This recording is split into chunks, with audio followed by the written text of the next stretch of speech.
법규명령을 보시고 여러분들이 이제 행정규칙을 보실 텐데요. 행정규칙은 위임의 범위가 명확하지 않기 때문에 국민의 권리 의무를 침해하는 경우가 상당히 많고, 이러한 행정규칙이 상당히 현대 행정국가에서 여러 가지 형태로 활용이 되고 있기 때문에 이러한 행정규칙의 효력 유무에 대한 시험 문제에 많이 출제되고 있습니다. 그리고 이제 법규명령 형식의 행정규칙, 행정규칙 형식의 법규명령 형식과 내용이 불일치하는 경우도 시험 문제에 많이 출제되고 있는데요.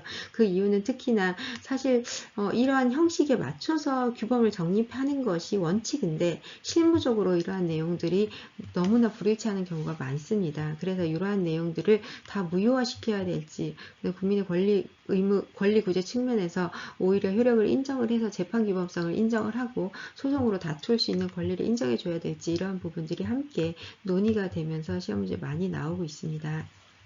행정규칙을 검토해 보도록 하겠습니다. 행정규칙이란 상급 행정기관 또는 상급자가 하급 행정기관 또는 그 구성원에 대해서 행정조직 내부에서 행정조직의 운영, 행정, 사무처리 등을 규율하기 위해서 바라는 일반 추상적 규정입니다. 그 형태가 사실 굉장히 많은데 운영 지침, 규정, 예규, 통첩, 훈령, 고시 등 여러 가지 이름으로 불리우고 있습니다. 그냥 붙이기 나름인 거예요. 뭐 인사 관련 규칙, 인사 관련 기준, 뭐 그다음에 지침, 그다음에 우리 여러분들이 법학 전문대학은 운영 지침 이런 표현을 쓰잖아요. 이런 것도 다 우리 내부의 기준을 마련하기 위한 기준이라고 생각하시면 됩니다.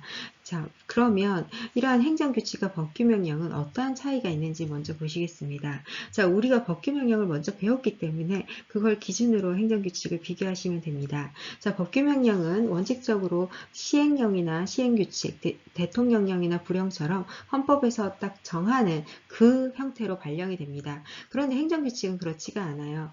특별한 형태가 없는 거죠. 그렇죠? 그래서 행정규칙은 특별하게 뭐 공포가 필요한 것도 아니고 그냥 행정청 내부에서 필요한 대로 이제 만드는 거잖아요. 그러니까 이름을 행정부 마음대로 붙일 수 있었습니다. 그래서 뭐 지금 이런 형태로 이제 나타나고 있고요. 자, 그 다음에 이러한 법규명령의 법적 근거는 위임명령 같은 경우는 조금 엄격한 근거를 요하고, 집행명령도 국민의 권리 의무에 관한 사항은 규율할 수 없고 없으므로 아주 세부적인 사항을 규율하긴 하지만 원칙적으로 그 범위가 이제 매우 제한적으로 인정이 되고 있습니다. 그런데 행정규칙이 뭐냐면요, 행정규칙은요 법적 근거가 없습니다. 그렇죠? 왜요? 국민들한테 원래 적용하려고 만드는 게 아니니까요. 그냥 행정부 내에서 필요한 어떤 업무 처리 기준을 만드는 것에 불과하기 때문에 이제 이러한 행정규칙은 법적 근거가 필요 없다라는 게 일반적입니다. 당연히 국민들에게 위임을 받아서 법률의 위임을 받아서 국민에게 직접 적용하기 때문에 재판 규범성도 인정이 되고 대외적 효력이 인정이 되고, 그 다음에 이 기준에 위법한 처분을 하는 경우에는 위법 판단이 됩니다. 자, 그런데 행정규칙은 내부적인 기준에 불과하기 때문에 이 기준에 위반하는 어떤 처분을 하더라도 재판 규범성이 인정되지 않고 국민에게 효력이 없습니다. 국민에게 효력이 없으니까 재판 규범성도 인정이 되지 않겠죠. 그리고 이 기준에 반하는 처분을 하더라도 위법한 처분이 되는 것이 아닙니다. 원칙적으로요. 자, 그래서 이러한 행정규칙은 원칙적으로 국민들이 그냥 공무원들이 행정부 내에서 일정한 어떤 업무 처리 지침을 마련한 것에 불과하다라고 이제 표현을 합니다. 우리 하도 이제 여러 가지 이러한 행정규칙들이 많이 만들어지면서 문제가 유형들이나 그 내용들을 국민들이 알기 어렵고, 알기 어려운 기준들이 국민들에게 직접 적용되면서 사실상 실질적으로는 형식적으로는 내부적인 지침이라고는 하지만 실질적으로는 국민들에게 영향을 미치는 경우가 많이 발생을 하겠죠. 그렇죠? 자, 그래서 행정규제 기본법에서 고시에 관해서 직접적으로 규율을 했습니다. 고시 등이라고 함은 훈령, 예규, 고시, 공고를 말한다라고 했어요. 그렇죠? 그래서 이러한 형태인 경우에는 적어도 행정규제 기본법에 어떤 제재를 받아야 한다라고 규정을 정했습니다. 자, 그러면 이제 행정규칙의 유형을 보실 텐데요. 사실 행정규칙의 유형을 이렇게 그냥 일반적으로 나눈 거고요. 그보다도 훨씬 더 그 이름 자체는 다양하게 나오고 있습니다. 자, 먼저 법관계를 기준으로 봤을 때 행정규칙은 조직규칙, 근무규칙, 영조물규칙으로 나눌 수 있습니다. 조직규칙은 행정기관의 설치, 조직, 그리고 내부 권한 배분, 사무처리 절차 등을 정하기 위해서 정하는 거고요. 우리나라에서는 헌법 제96조의 행정조직법정주의에 따라서 원칙적으로는 행정기관의 설치나 조직을 법률과 대통령령으로 정하도록 하고 있는데 하고 있기 때문에 조직규칙은 사실 널리 활용되는 규칙은 아닙니다. 자, 그 다음에 두 번째 근무규칙입니다. 여러분들이 혹시 공직에 이제 변시를 마치시고 공직에 들어가시게 되면 가장 주의 깊게 보시는 게 바로 이제 근무규칙이겠죠. 공무원 자신에 대한 거니까요. 그렇죠? 자, 그래서 뭐 공무원들이 어떠한 경우에 인사에 관한 규칙들을 이제 어떠한 경우에 나의 복무에 관한 것들이 적용이 될까라는 것들이 이제 근무규칙이고요. 영조물규칙은 영조물의 관리에 관한 겁니다. 그 다음에 형식, 훈령, 지시, 예규, 일일 명령, 고시나 공고입니다. 어떠한 형태로 만들어지느냐, 이름을 어떻게 붙이느냐에 관한 거죠.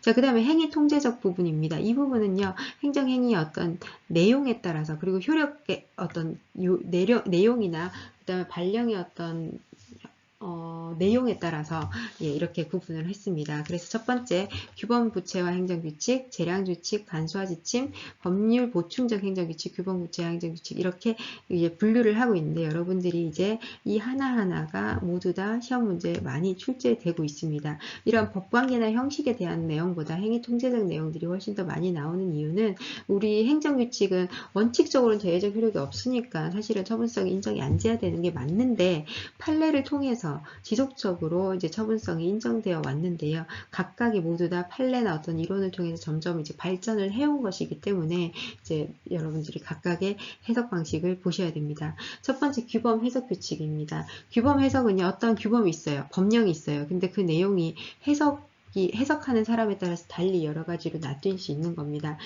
예를 들면 불확정적 법 개념이 있는 거예요. 예를 들면 질서 유지를 위하여 공익을 위하여 이러한 처분을 해야 된다라고 나오면은 적용하는 행정부 담당자마다 다른 해석을 할 수 있잖아요.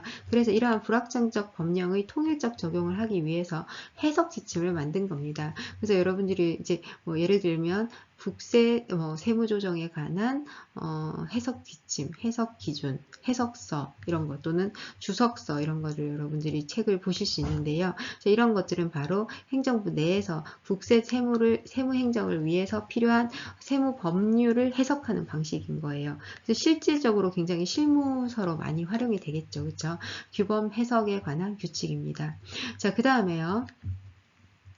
재량준칙입니다. 재량준칙은 행정기관의 재량권이 인정되어 있는 경우에 통일된 기준, 그렇죠? 재량권 행사를 할 때 통일적이고 일관된 재량권 행사를 확보하기 위해서 그 기준을 만드는 것을 재량준칙이라고 합니다. 간소화지침은요, 재량적 처분에 대해서 통일된 처분 기준을 마련하는 것을 말합니다.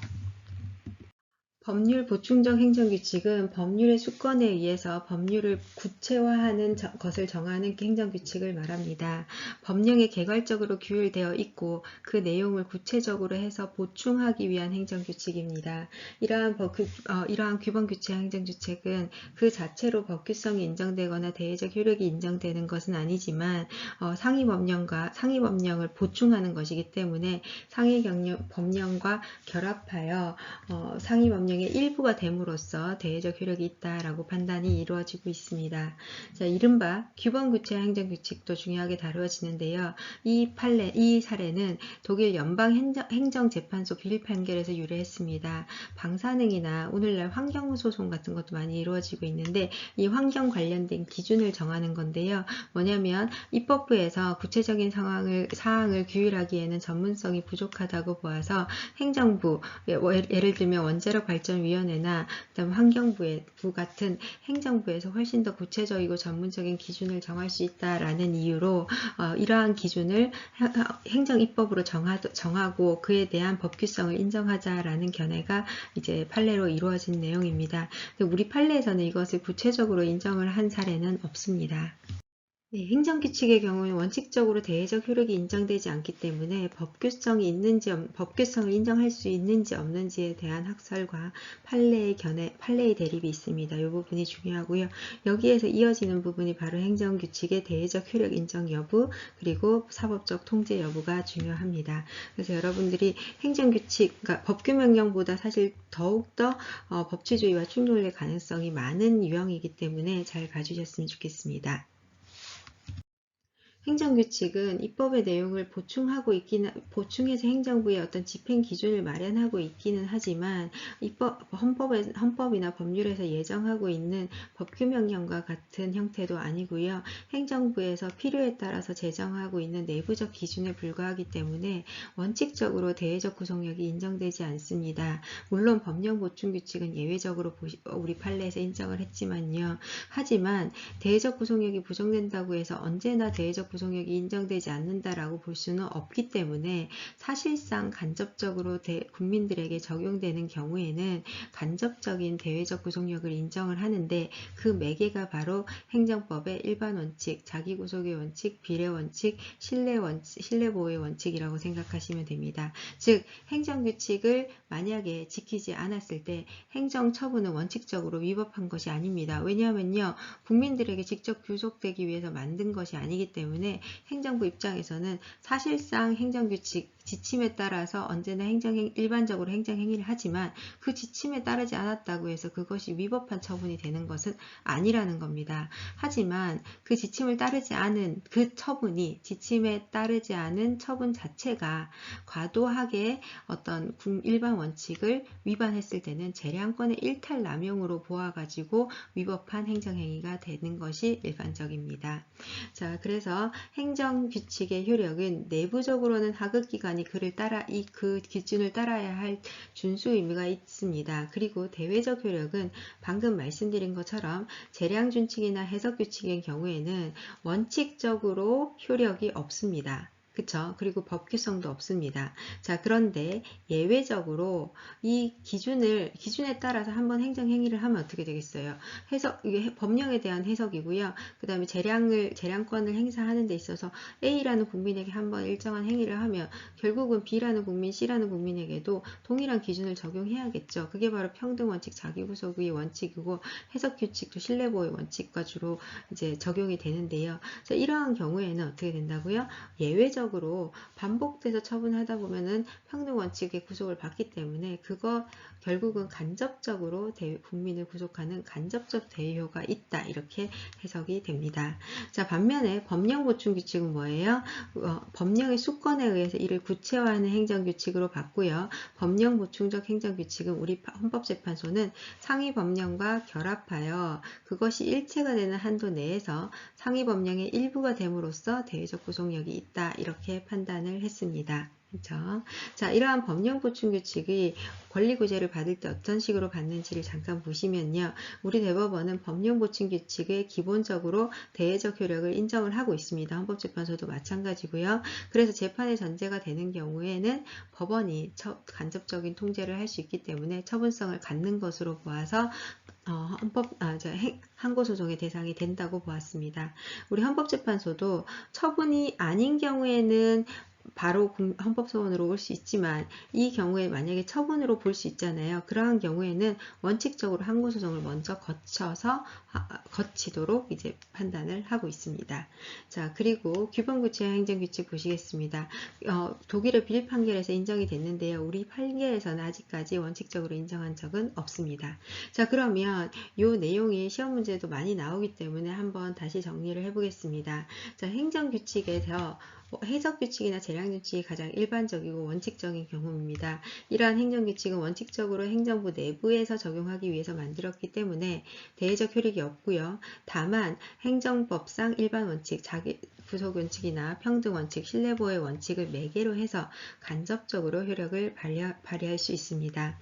그 다음에 법령보충규칙은 그 자체로 규범적 효력을 인정을 했습니다. 상위 법령과 결합하여 상위 법령의 일부가 됨으로써 그 그 부분에 대해서 대외적 효력이 인정이 된다라고 우리 법원에서 판단을 했습니다.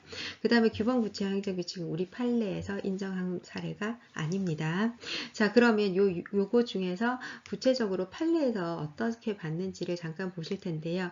이거는 실제로 변식 기출 내용입니다. 그래서 여러분들이 요 사례는 판례가 있기 때문에 좀 정리를 해주시면 좋겠습니다. 자, 식품 제조 영업 허가 기준, 게임 제공업소 경품 취급 기준 다 고시의 형태로 만들었는데요. 이 경우에는 우리 법원이 법령을 보충하는 규칙이다 라고 보아서 그 자체로 대외적 효력을 인정을 했습니다. 그 다음에 보건복지부에서 만든 고시인데요. 향정신병 치료제 요양급여 적용 기준입니다. 자, 이 경우에는 행정규칙으로 봤습니다. 자, 그런데 그럼에도 불구하고 다른 집행행위 매개 없이 그 자체로 법률 관계를 규율하기 때문에 처분성을 인정하는 사례로 판단을 했습니다. 자, 그리고 요양급여 비용 심사 기준 및 심사 기준은 이거는요. 보건복지부의 위임을 받아서 보건복지부 산하의 건강보험심사평가원이라는 곳에서 만든 곳입니다. 그 어떠한 약가에 대한 이제 요양급여 비용을 어떤 식으로 평가해서 급여를 보상해 줄 것인가에 관한 기준을 만든 건데요. 이것에 대해서는 우리 법원이 내부적인 기준에 불과하다라고 보아서 처분성을 부정했습니다.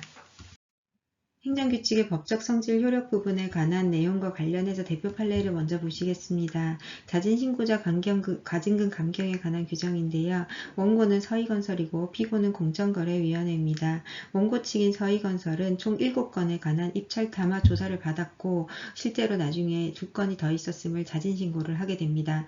이 자진신고를 하게 된 이유는 당연히 법령에 의해서 감경에 관한 기준이나 정도를 대통령령으로 정하되 자진신고한 자에 대해서는 감경할 수 있도록 규정을 하고 있기 때문입니다. 자, 그런데 시행령에서는 부당한 공동행위에 대해서 다시 가증금을 감경 또는 면제할 수 있다고 규정을 하고 이에 관해서 고시로 규정을 하고 있었습니다.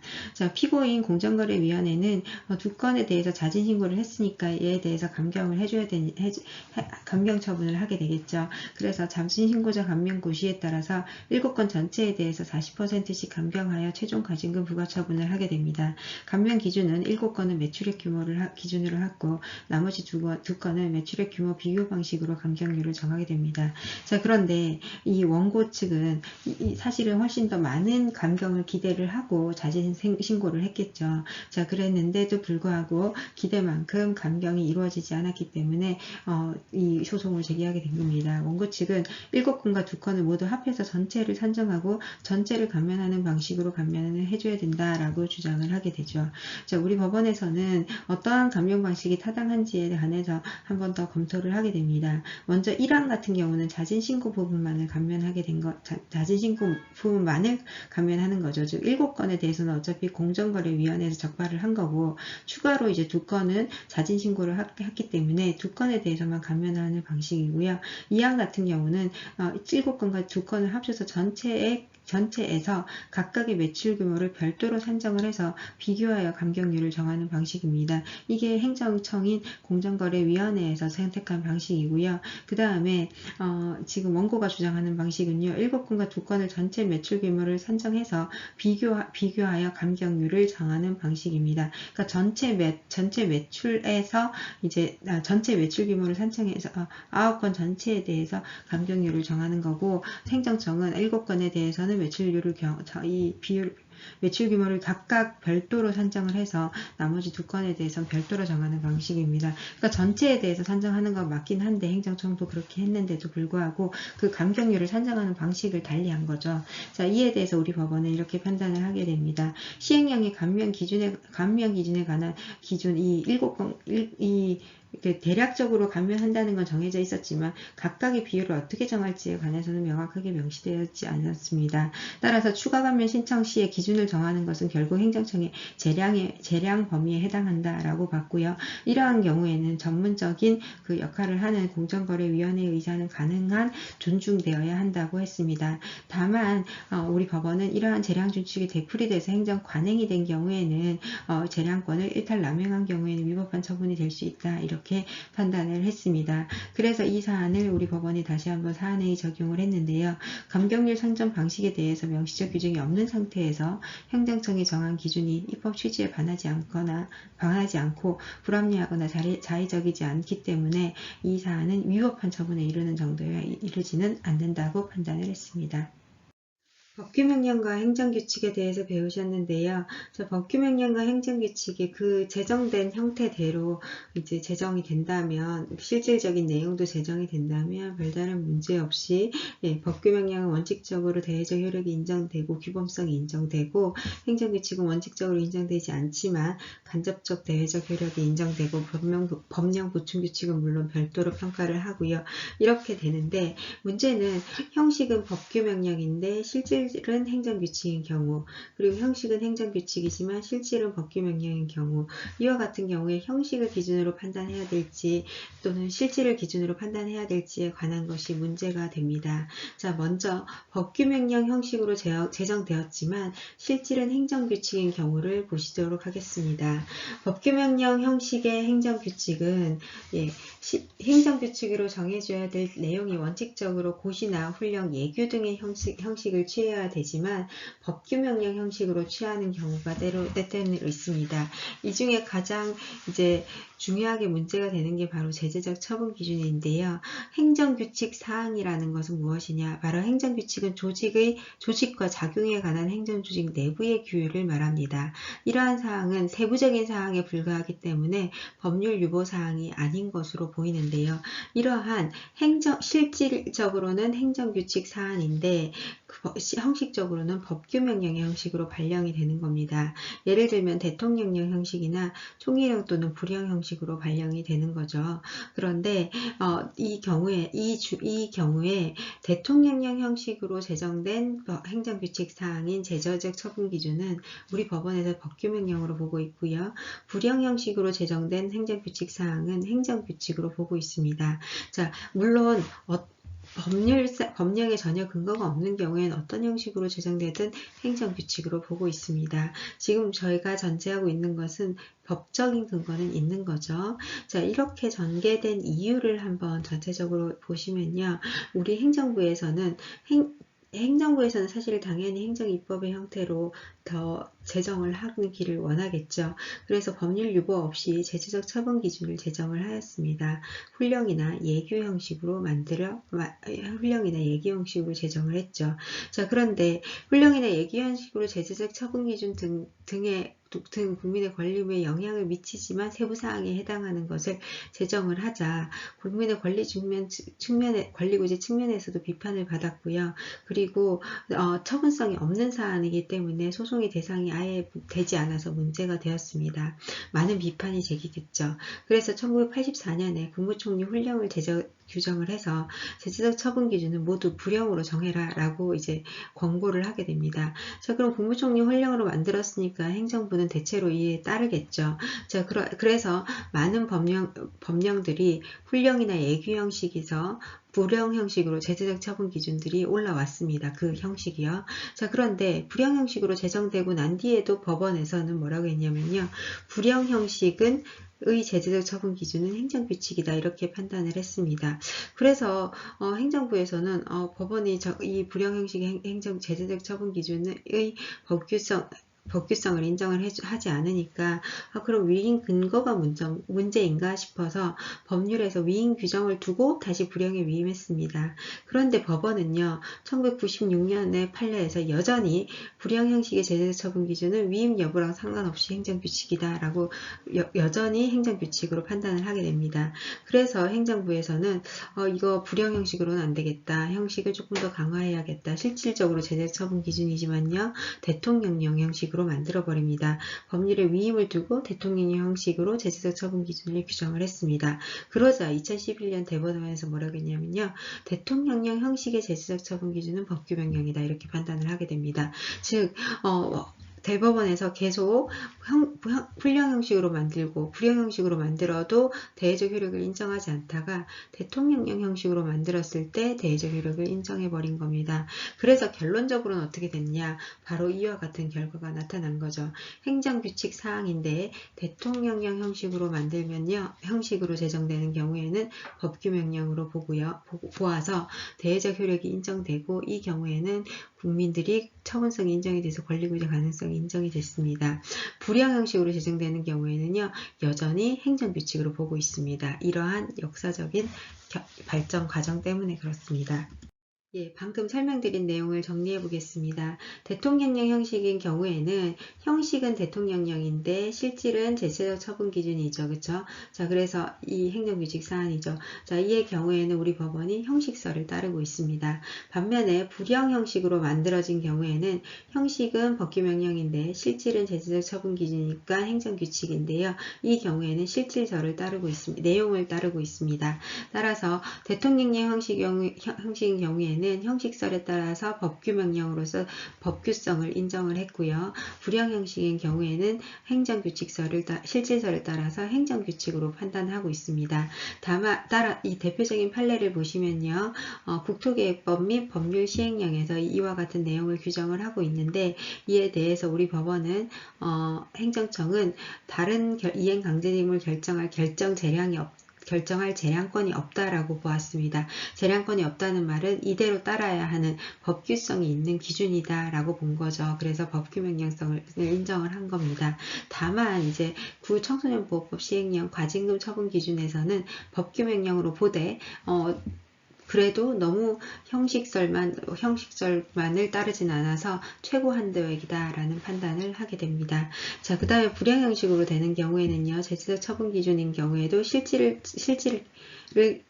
제재적 처분 기준인 경우에 실질을 따라서 판단해서 실질설로 판단을 하고 있습니다. 대표적으로 영업허가의 취소, 정지, 과징금 부과 기준에 대해서 우리 법원은 행정규칙이다라고 판단을 한 거죠. 자, 그래서 판례들을 소개드리면요, 자동차 운수 사업법 규정에 의한 사업면허 취소 등의 처분에 관한 규칙은 불형 형식으로 제정되어 있는데, 우리 법원은 대외적으로 국민이나 법원을 구속하는 것은 아니다라고 봤고요. 도로교통법 시행규칙에 대해서도 불형의 형식으로 되어 있습니다. 실제로는 내부 사무처리 준칙을 규정한 것에 지나지 않는다라고 해서 실질설의 입장에서 판단을 했습니다. 자, 그 다음에 반면에 요거는요, 불형 형식으로 정해져 있는 특허의 인가 기준인데요. 이거는 특허에 관한 특별한 인가 규정이기 때문에 요거는 별도로 판단을 해서 형식설로 판단을 하고 있습니다. 실제로 이거는 변시 자체에 많이 안 나오고요. 이 부분을 중심으로 여러분들이 정리하시면 되겠습니다. 자, 이제 요약을 한번 해보겠습니다. 대통령령 형식인 경우에는 법규명령이고요. 다만 청소년보호법 사건에서 재량이 전혀 없는 것은 아니고 최고한도액이다 라고 판단을 한 거죠. 자, 그 다음 불형 형식의 제재적 처분 기준은 행정규칙으로 보고 있습니다. 다만 둘 다 협의의 소익은 인정을 하고 있습니다.